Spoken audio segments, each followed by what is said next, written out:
Time folds back on itself. Again, his senses scream as the very impossibility of what is happening assaults them. But the champion of light endures.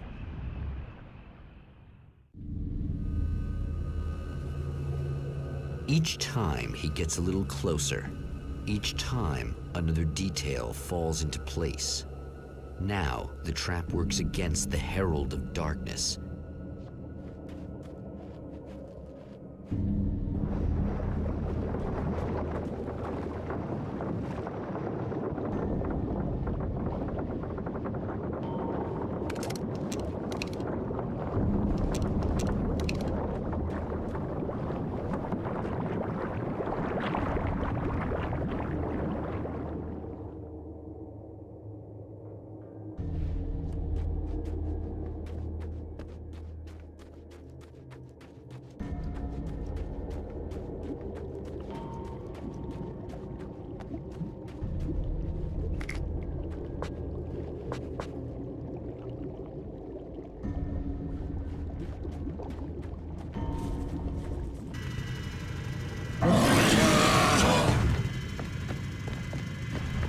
Shit!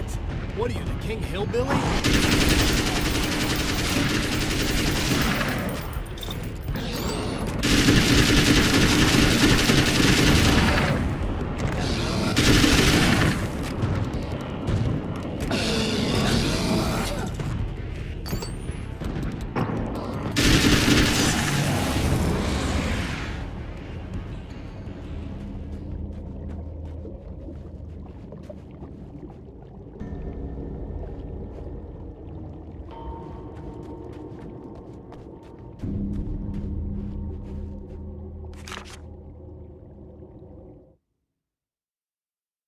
Thor and Odin Anderson, old gods of Asgard.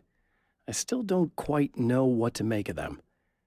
I know they used to be rock stars who modeled their stage personas after Norse gods. I know they're old. I know that in their day they fought the darkness as I do. I know they're demented and insane, ravaged by age and self-abuse. But there's something in them, something powerful that took hold when they were touched by the powers beyond. A thing that goes far beyond just stage names. Something godlike.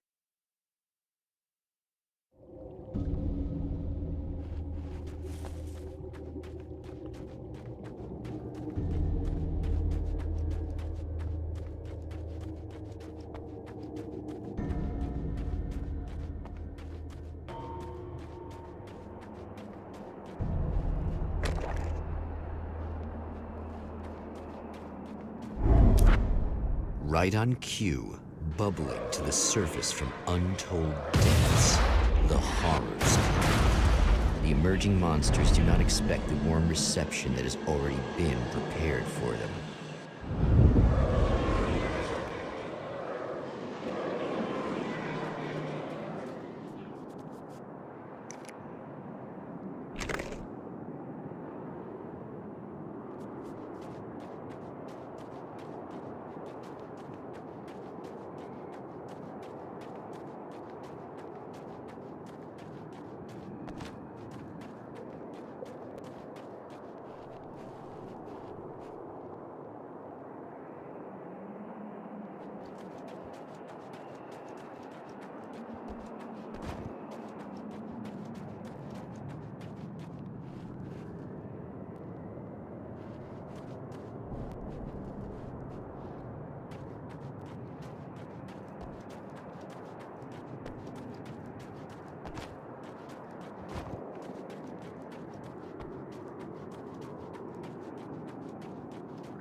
The Anderson brothers should probably have been in a facility somewhere, despite their tendency to escape from such places. It could be argued that they had no business being on tour, considering their condition. Their lives mostly revolved around the laundry list of ailments and their endless quest for liquor. But Barry Wheeler managed them now. And whatever else they might say about Barry, he knew how to make things happen.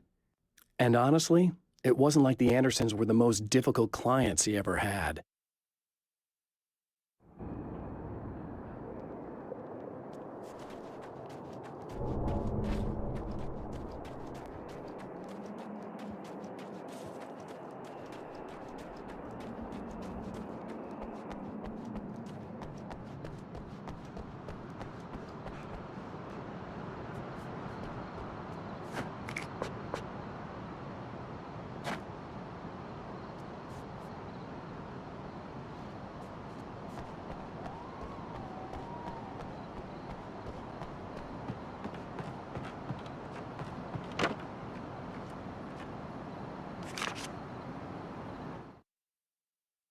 With all the herbs, crystals, and the rest of her New Age paraphernalia, Emma Sloan had been called a hippie and a freak and worse.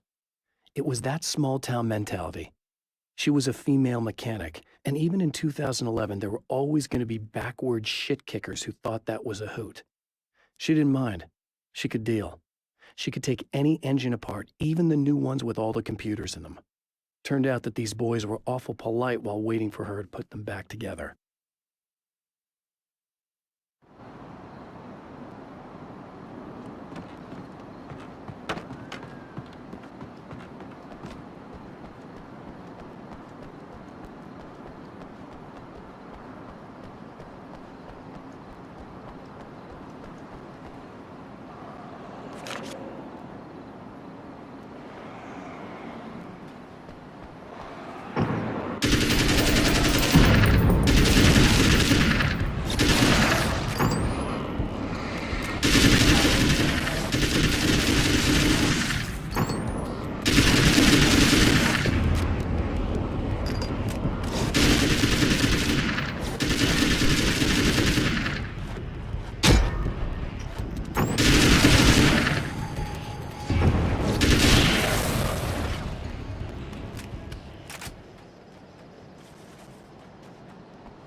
The strands of webbing glistened in the beam of my flashlight, fine, almost ethereal. They were fresh and right in my path. I held my breath and waited, ears straining. Nothing. I moved on, concentrating on the task at hand. Just get what I was looking for, then leave. That's all I keep telling myself. For a moment, I actually thought it might be as simple as that. Then, I heard too many legs skittering across the ground.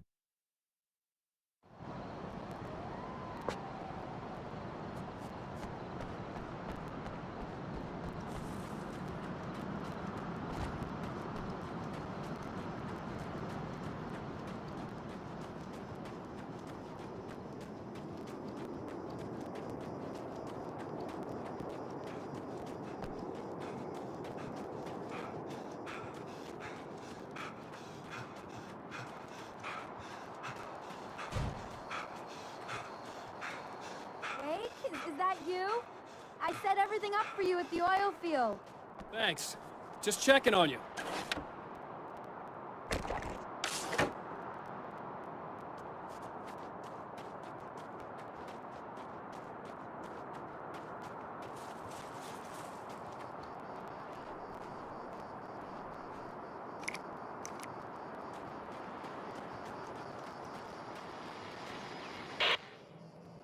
So I've been thinking about Barry. I don't know what to do about him yet. I mean, I'm not gonna keep him around, that's for sure. Al? Ugh, little parasite. Your best friend. Really? That's the best you can do.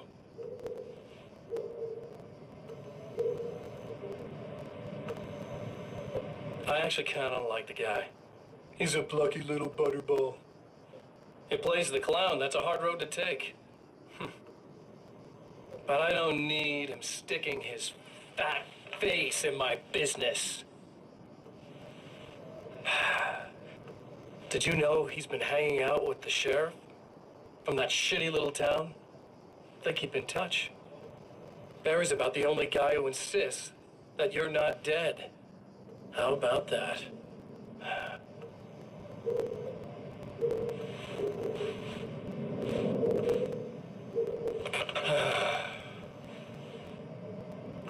I might keep him alive for a while. Just to see him go to pieces when I fire his ass. Yeah. Yeah.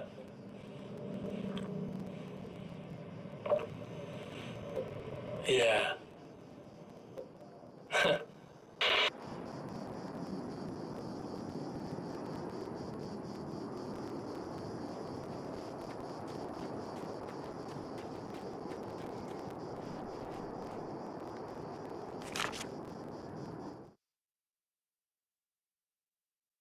Emma wasn't sure exactly when the man arrived at the motel, but from what she could tell, the party started almost immediately. It was infectious, spreading from one room to another. He was mercurial, almost as if he was flickering through the scene, telling a joke here, throwing an insult there, oozing sex and violence and excitement. She had never seen someone like this before. He looked at her and smiled, and she felt her heart flutter a little. She knew he was the kind of man mothers warn their daughters about, but she told herself it didn't matter.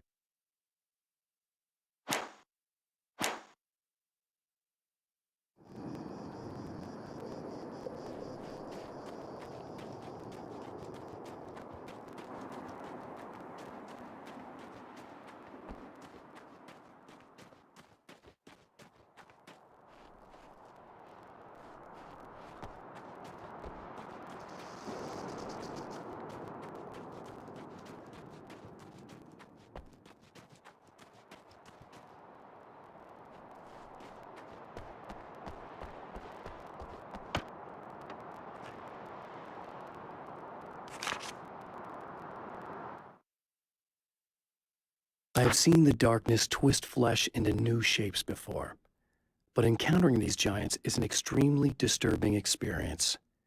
It's as if the genre has been switched on me. There's something out of Pulp Fiction.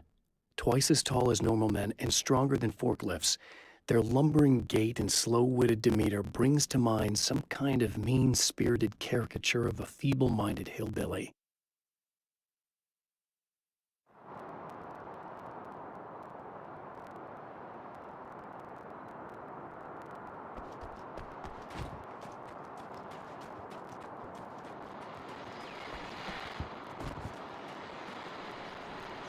Well, art lovers, are you feeling neglected? You shouldn't. You know Eddie Rodman's got love for you, which is why I actually hauled myself out of bed before noon, just so I could record an interview for your pleasure. Enjoy. Now, as I'm sure you all know, the annual Night Springs Visual Arts Show is coming around again, and that's a big deal for all of us that are in the culture business. If you can call it a business. That's a little controversial, I know. Oh, that's okay. Money makes the world go around, no doubt about it. And that's one of my guests here at the studio, Serena Valdivia. She is a curator at the Night Springs Gallery of Visual Arts, and she's in charge of the NSVA Film Festival, held this year at the old Night Springs Drive-In Theater. Hello, Eddie. It's great to be here. And let me just say that it's a wonderful venue. Absolutely. And with her is one of the filmmakers, somebody who's actually primarily known as a renowned photographer, Alice Wake. Hello. Alice, I've seen a lot of your work over the years. It's very impressive. My wife's a big fan, actually. Oh, thank you. You've gained quite a bit of fame as a photographer, but that's not why you're here, right? You actually have a film. That's a little surprising. For me, too. I really wouldn't be here at all if it weren't for Serena. You two are friends, I take it? Yeah, we move in the same circles. So, about a year ago, I heard about all this footage she'd shot, and I got to see some of it, and then I started pestering her about actually putting it out there, because it was really good. I didn't really want to show it. It felt too personal. Well, yes, I can understand that. It features your husband, and he's, well... He's dead. I thought he was missing. It's been 2 years. This sounds awful, but yes, I believe he's dead. Otherwise he would have, well, you know. Yeah, I understand. Well, hold that thought, and we'll be right back.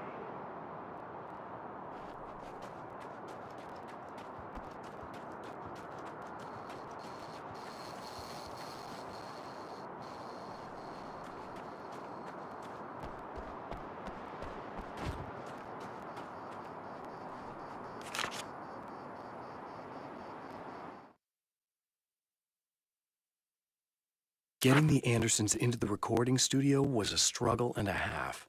But once they actually picked up the instruments, something happened.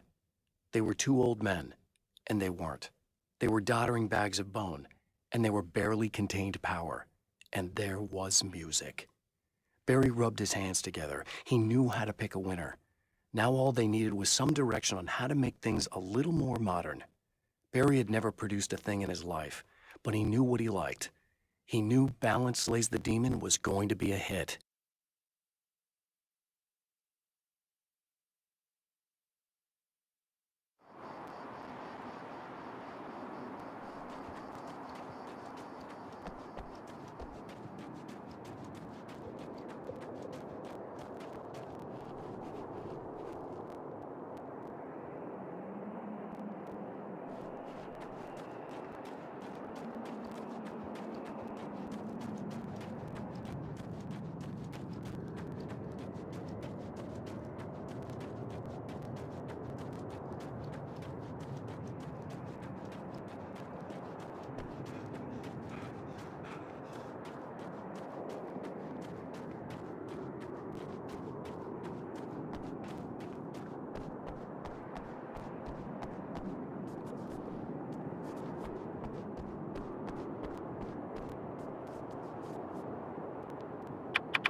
Next stop, saving Emma.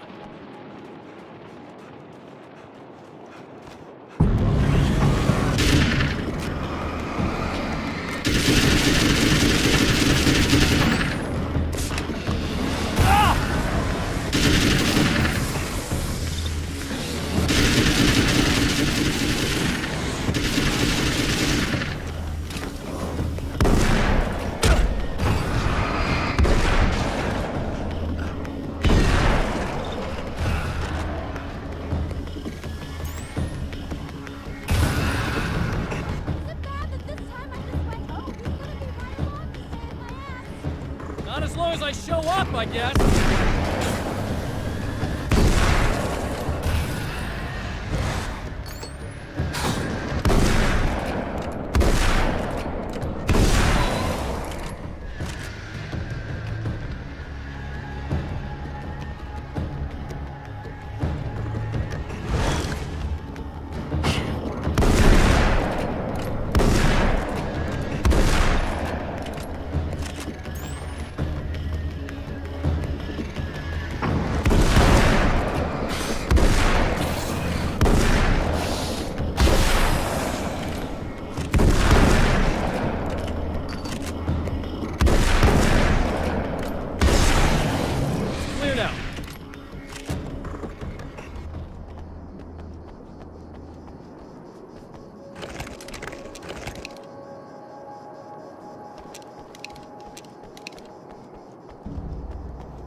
Yeah, thanks for saving me again.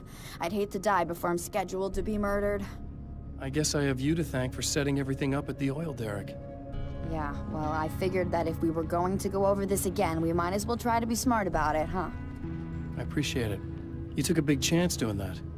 You okay? What do you think? I've died twice. I remember everything pretty clearly now.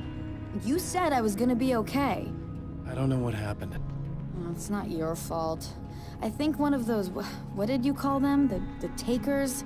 I think they did something to the power and they got me that way. I'm sorry.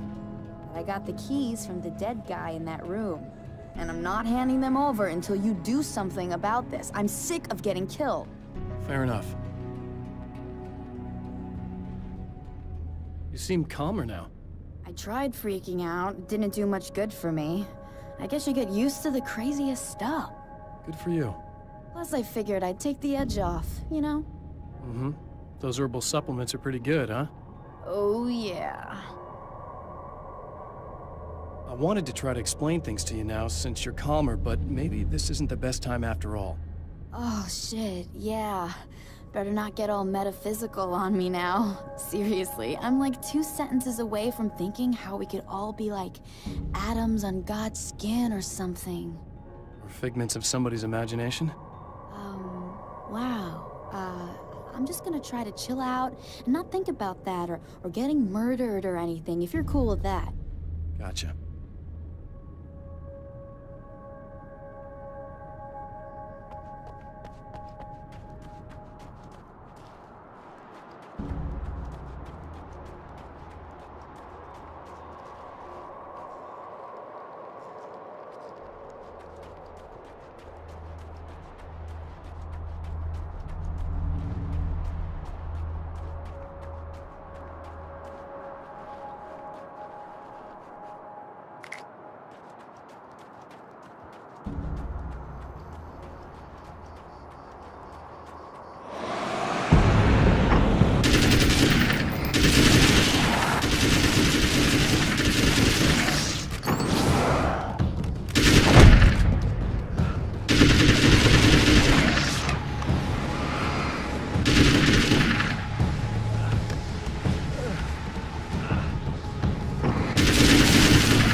Okay.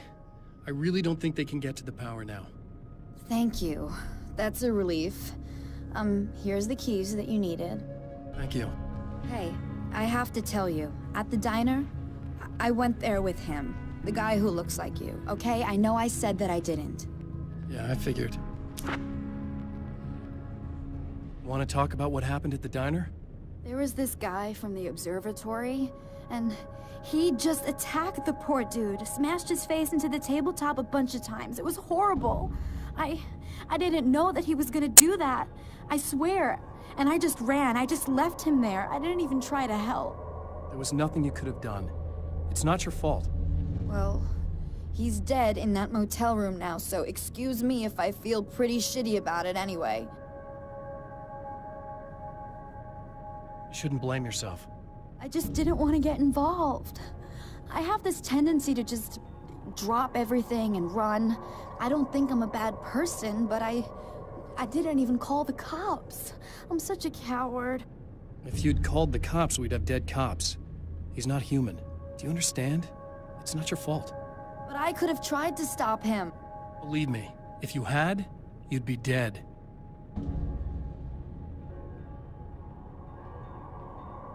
You seem to be doing a little better now. Yeah, I guess it just got easier once I got this thing off my chest. I just feel so guilty about it, especially because I didn't pick up on any of the warning signs. I just really liked hanging out with him, you know? He was smart and charming and funny and hot. The way you could be, I guess. I guess. What's the deal with this guy anyway? He looks like you, he uses your name. Why does he do this stuff? I'm not sure myself. Maybe he's just evil or my dark half. He does a lot of the stuff I'm trying really hard to get away from. Things that just messed up my life. I guess all those murders don't help either. Yeah, I could do without the murders and the end of the world. Listen, I need to get going. Yeah, go. I think I'm good now. I hope. Good luck. If it all goes well, maybe this is the last time we meet like this. God, wouldn't that be great? Just keep those lights on, okay?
The fate of countless individuals hangs in the balance, threatened by the machinations of the Herald of Darkness.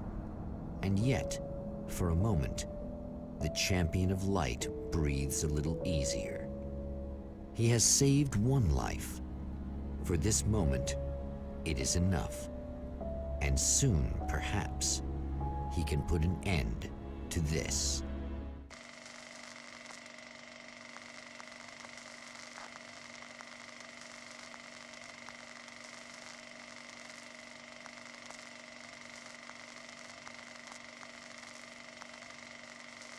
Returning to the observatory for what he hopes is the final time, the man feels anticipation and dread in equal measure. Soon, he knows, he will have what he needs.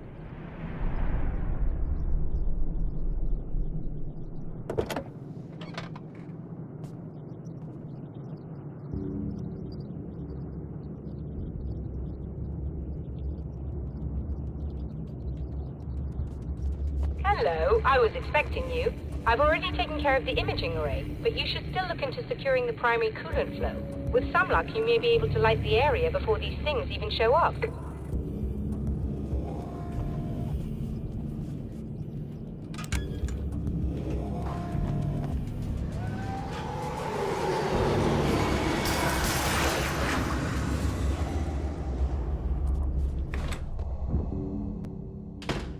Thanks for tuning in for the second part of our interview with Serena Valdivia and award-winning photographer Alice Wake. Now, Alice, we were talking about your husband, Alan Wake. Is that a sore subject for you? Well, a little bit. Of course it is. The way I see it, we had our good times and our bad times, and on the whole, we had a lot of good times. He really made me happy. I don't mind being reminded of him. So you're over him? I don't know if I'll ever be that, entirely. I still think about him every day, literally. I still find myself hoping for... Well, sometimes I think I see him just standing somewhere, watching me. I think most people who lose someone they love experience things like that. But on the whole, I'm doing all right. 2 years is a long time to adjust, and I'm not really the type to wallow in the negative. Well, I know there are a lot of stories about Alan. He seemed to have something of a wild streak. That's not really what our show is about, though. Look, all that stuff really gets blown out of proportion. He had his problems, but it's really frustrating for me because people like to talk. They love to tell these crazy stories, and they never really knew him at all. Well, the character he created, Alex Casey, is a household name. The books still continue to sell. There's been talk of a TV series, a movie, a video game. Must be nice to know that his work is still being appreciated by so many readers. Yes, of course, but I don't really deal with the business side. I leave that to Alan's agent. That would be Barry Wheeler. Actually, I just interviewed him. He's currently in the music business. Mm-hmm. And he's also Alan's best friend. Do you two keep in touch? Or? We talk regularly. Like I said, he handles the business side. I think we should talk about her film. Yes, of course, you're right. I'm Eddie Rodman, talking to Alice Wake and Serena Valdivia, and we'll be right back.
Very good. I believe we're ready to look into the sky.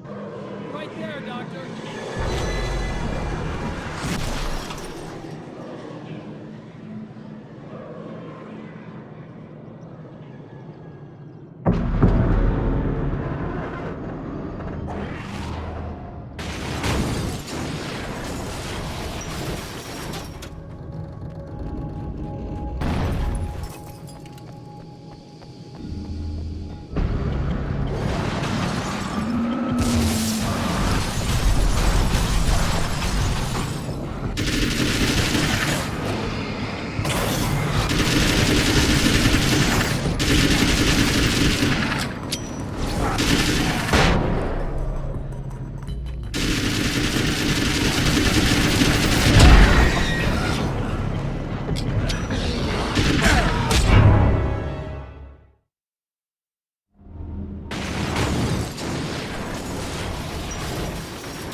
The film noir poster reminded me of Alex Casey, the detective's cool exterior never cracking even with the gun pointed in his face.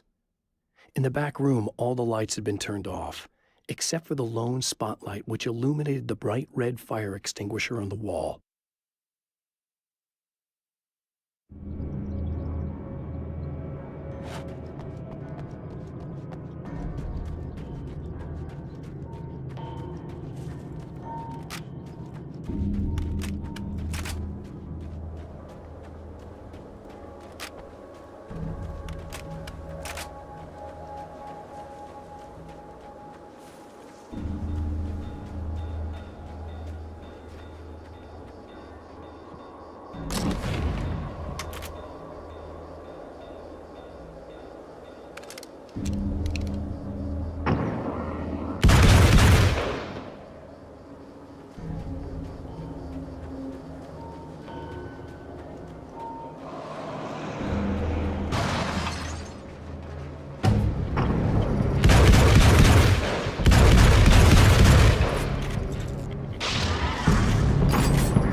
This act of creation is exhilarating and frightening. Subtext and symbols loom eager to take effect. Causality and consequence become domino chains that stretch into infinity. The more fundamental the change, the more unpredictable the variables become. Reality is too complex to control completely. Ordinary questions become meaningless. Who created who? What is really real? Everything is as real as everything else. You learn to let go of the things you can't control and go with the flow, or go insane.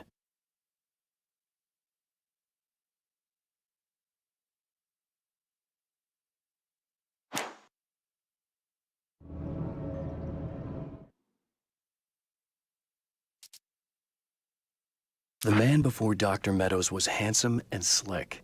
He moved with lazy confidence and didn't bother to pretend that he wasn't staring at her. She didn't mind, at first. Then the man flicked open the knife and shoved her out of the control room so she wouldn't hear the signal, whatever it was. Outside, she pulled her lab coat closed and thought about running. She didn't. She didn't think she'd get very far. Not from him. She never was entirely sure why he spared her.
This is what you look like. Does that bother you? I bet it does. I'm not just wearing your face, you know. It goes a lot deeper than that. There's a lot of you and me.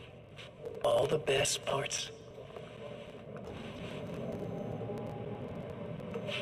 At first, I was just an idea. But they kept telling all those stories about you. You already had that rep. And then you disappeared mysteriously. And then the stories about bad, crazy Alan Wake came true. And here I am. That's the best part, isn't it? When that happens, you can always count on Cauldron Lake.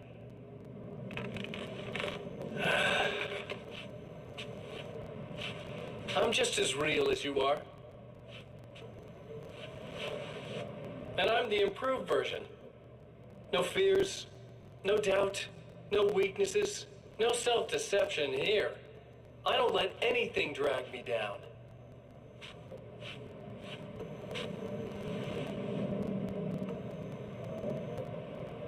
I know you like I know myself. I know it bothers you that I'm like this, that I use your name, crawl my way into your life. But I only do it because I'm better at being you than you ever were.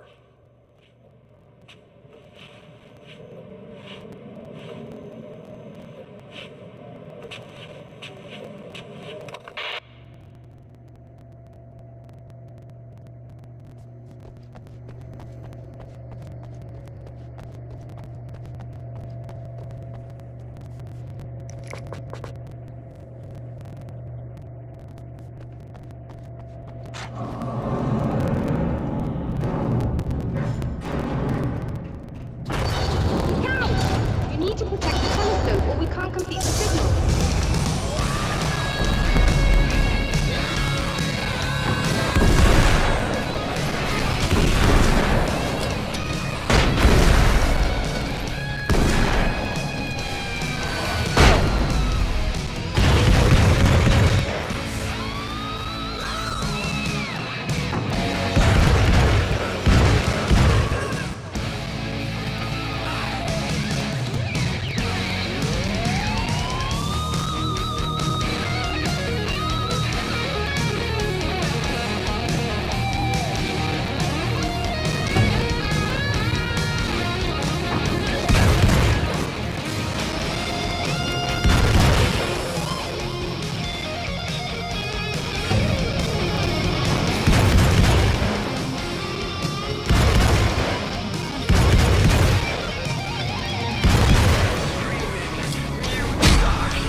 Or we can't complete the signal.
observatory. That's just rude. Are you alright? I'll live. I'm glad. I'll send the lift down to you. I remember our previous encounters very clearly now, but technically, if this really is a loop in time, we've never met before. I don't know why our awareness persists, but it's bloody fascinating.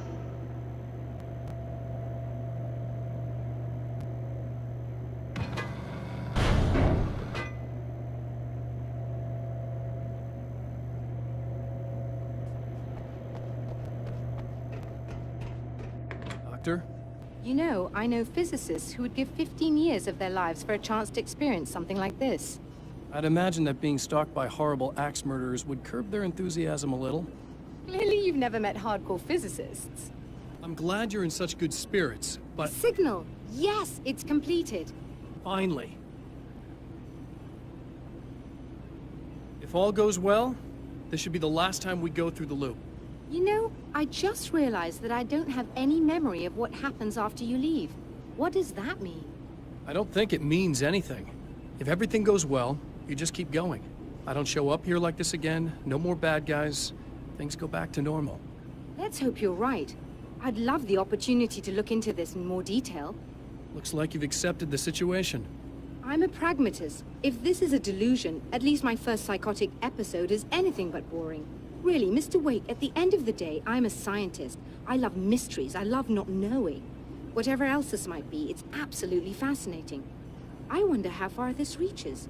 Is everybody in the world experiencing this? Who knows? I think reality's probably pretty fragile right now. Doctor, I can see you're very enthusiastic about this. I'd appreciate a bit of discretion. Are you suggesting that we should suppress this? No. You can do what you like, but I want you to leave me out of it. But surely, with the things you know, the things you've experienced, you can replicate any of these results. We could— Let me be blunt. If you drag me into this, I'll deny everything. I'll lie like my life depended on it. And writers are damn good liars. Word of advice. This is things man was not meant to know territory. You get into this, chances are you'll open up a door into a world of hurt. Believe me, I know. I see.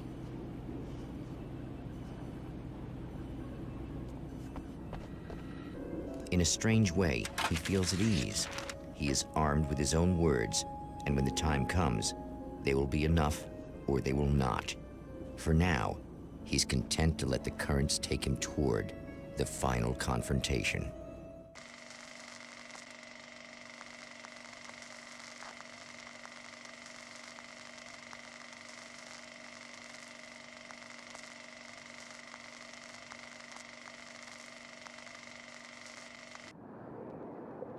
Once more, we return to the drive-in. If he's aware of the absurdity of arming oneself with a few sentences and standing against a power that can pierce time itself, he doesn't show it. The man has his share of weaknesses, perhaps more, but cowardice is not among them.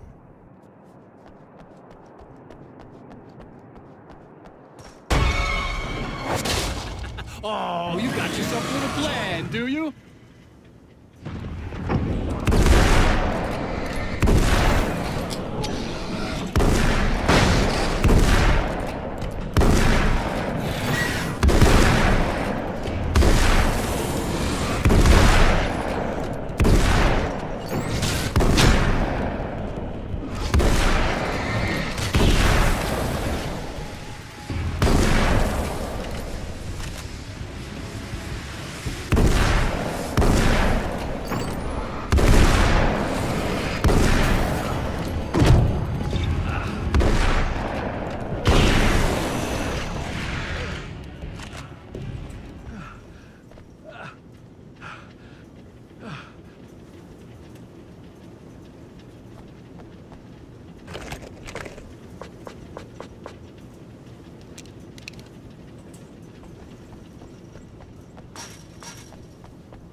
Never getting out of this wake, never! Don't worry, I'll take care of your wife and your life!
But I'll send you right back to the beginning.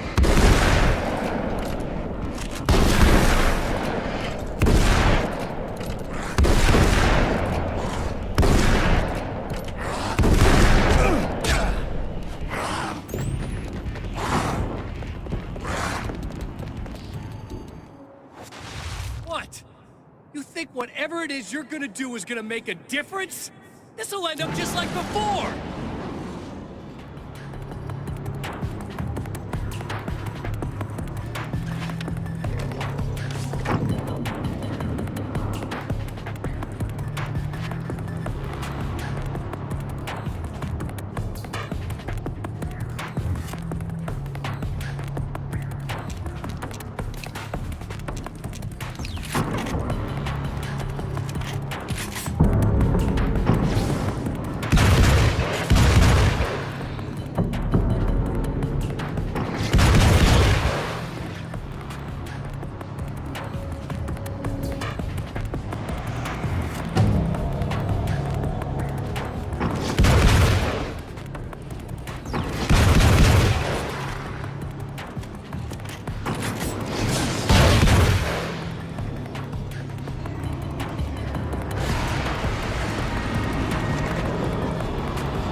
There's more to fighting the Taken than just burning away the darkness that protects them. When I'm fighting for my life, I find myself slipping into a state of intense concentration that makes the beam of my flashlight seem more powerful and focused. I used to think it was just my imagination, something brought on by the adrenaline and fear of death, but now I'm not so sure. I've been touched by powers that I can't begin to truly comprehend, and they've left a mark. I'm starting to think this might be a part of it.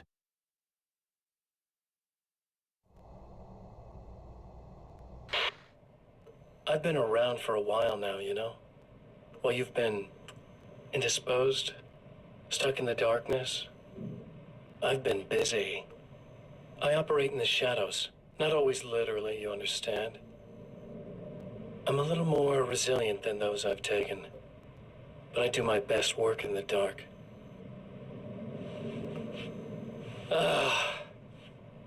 And there's so much darkness out there. It goes deep. And the things that live in it are vast, big bastards.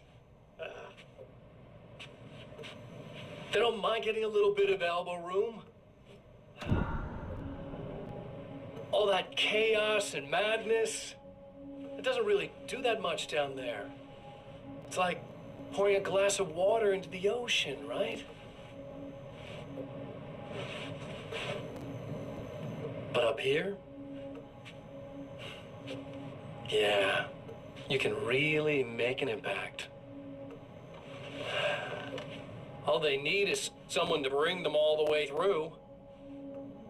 But first, I had to take care of you. You party pooper. You're stuck in an eternal cycle now. The sun's never coming up for you. Everything else? Doing my thing, getting a bit of quality time with Alice. That's a little something for me. And I deserve it.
When the dark man's eyes suddenly locked into Serena's, she flushed hot.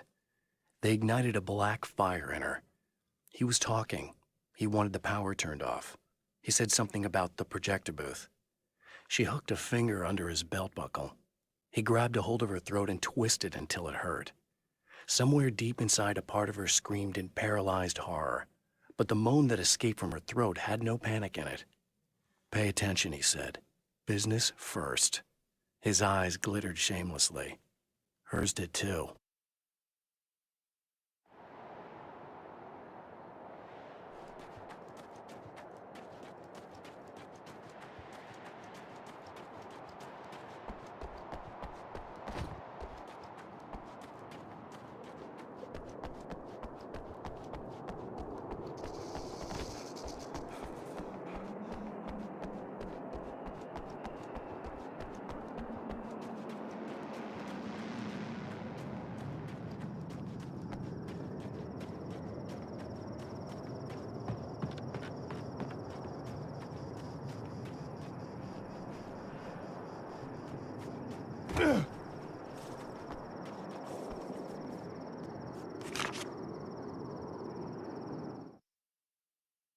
The car seemed to sail through the crisp mountain air in slow motion, spinning around one axis almost lazily.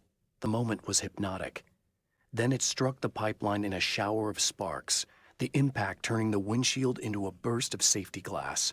As it hit the ground, I snapped out of my reverie. The car was rolling downhill, slowing down as every bump killed momentum but still coming. The fence wouldn't be enough to stop it.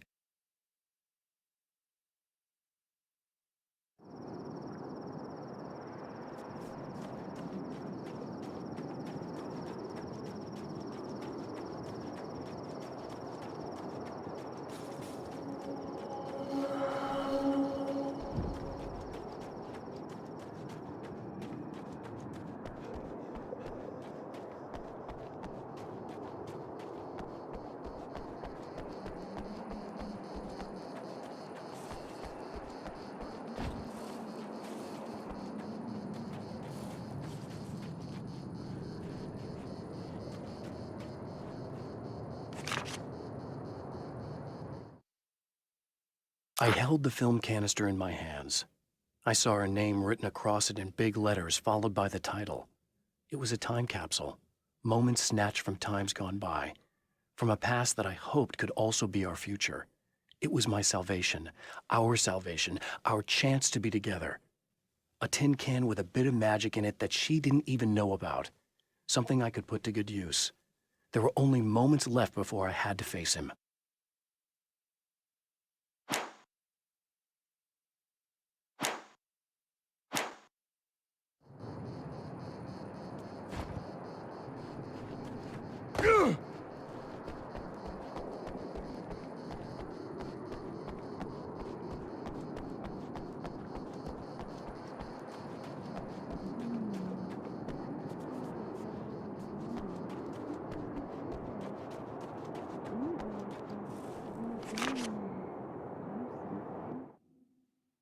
The clothes I wear now I shaped from dreams and memories. It's an old outfit, originally from the 90s. The last time I wore it was when I was still writing and Alice and I took a vacation in the desert before our troubles began. The night before, we'd been at a party, and I had dressed to the nines. On that lazy day, I put on these old clothes, worn and comfortable. Alice made a joke about grunge. I felt a little embarrassed, but I stuck with them. We were very happy. I'm sheathed in good memories to remind myself of what is at stake.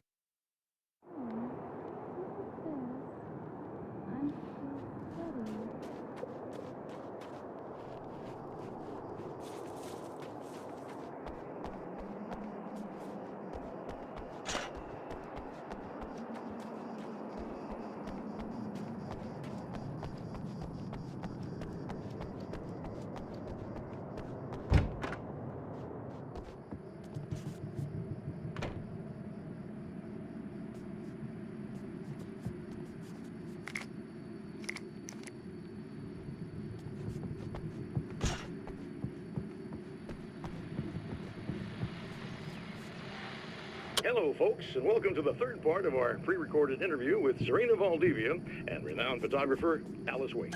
So, tell me about the film. It's called Sunrise, and it really wasn't something I ever thought of as an actual film. It was just footage, things I saw and happened to shoot. It's not a medium I'm very much at home with. You shouldn't put yourself down. You've got a great eye. Maybe, but experience is another thing. Because you're primarily a still photographer. Yes, exactly. So I'm really used to thinking of the world in terms of snapshots. I frame something and try to pick the right moment, and then reveal that moment to people. Moving images are a different story. I'm still learning a lot about it, to be honest. So, this is a new thing for you? Or maybe I'm just a slow learner. But showing it like this is definitely a new step for me. It's a little weird taking something this intimate and showing it to everybody. Not that the material itself is somehow shocking. It's just that those were private moments. But that's why it works, because it feels genuine. It's not so much a story as it is a sort of an echo, showing us how you saw your husband at the time. It's not really about the sunrise itself or Alan watching it. It's about you two together. I suppose. It's funny, looking at it now, especially now that it's been edited like that. It takes on a life of its own, almost. It's a kind of a fantasy. Well, there's nothing wrong with that. No, you're right. I'm glad you talked me into it.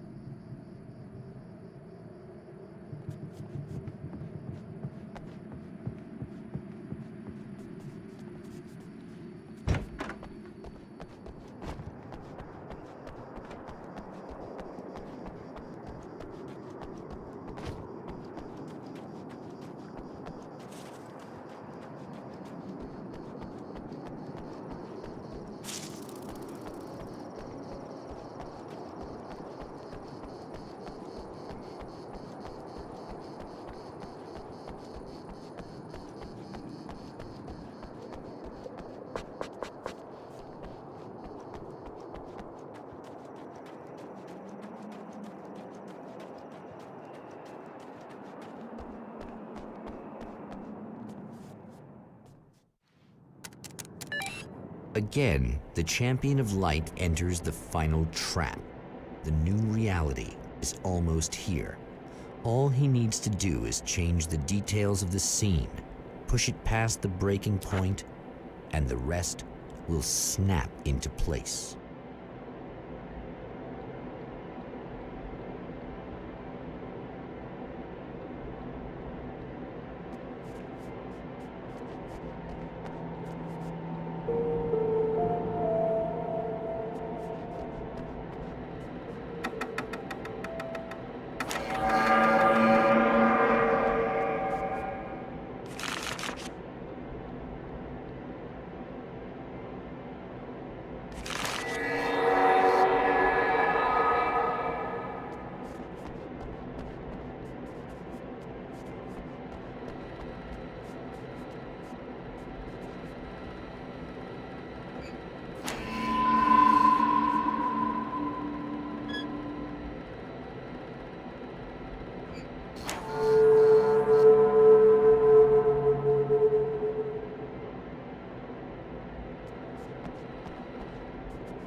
Oh, come on, buddy.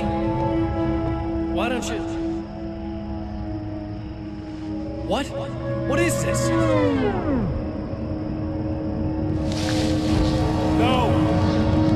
No!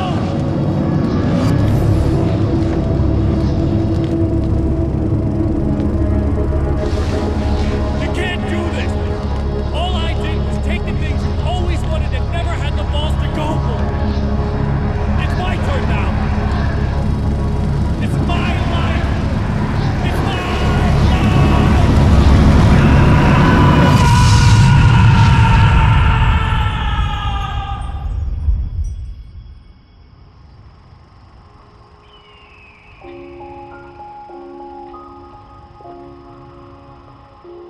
Alan? Is it really you? It's really me. How?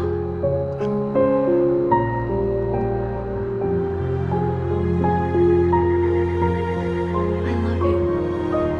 I love you.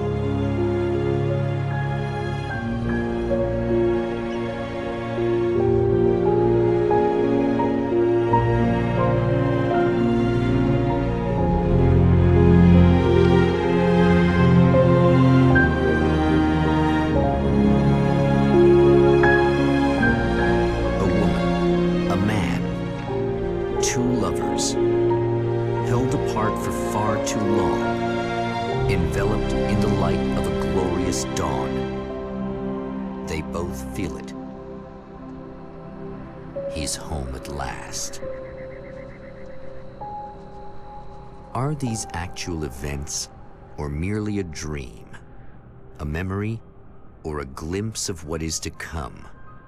One thing is certain. This scene takes place in another time and another place, far, far away from Night Springs.